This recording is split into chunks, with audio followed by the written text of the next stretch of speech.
民党有3位的立委到柬埔寨，甲台商、甲当地朋友合作，救出了一个19岁少年家，第一站回到台湾。屏东的警方是继续来追查，讲这案拐骗一个到柬埔寨，通啊赚18万。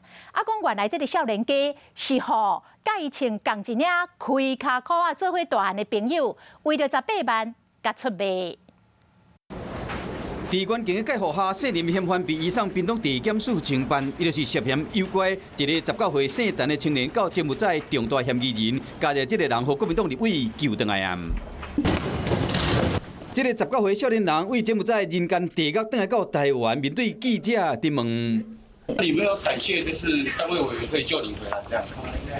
点头回应，已经说明伊回来到厝的心情。屏东的警方调查，这个互人骗去柬埔寨做事的姓陈的查甫人，伊甲姓林嫌犯，甲另外一个嘛，敢若互人骗去姓丁一个查甫人，三人是有熟识。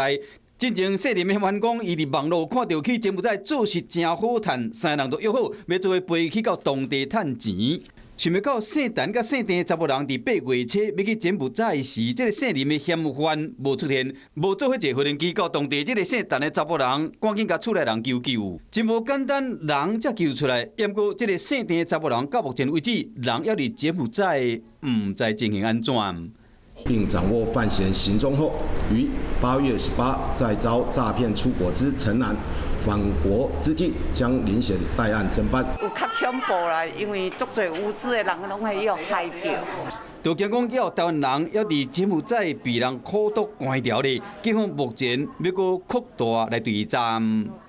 Hello， 大家好，我是乃瑜，要教给大家2个任务。第一个，华视新闻的脸书专页，你按赞了吗？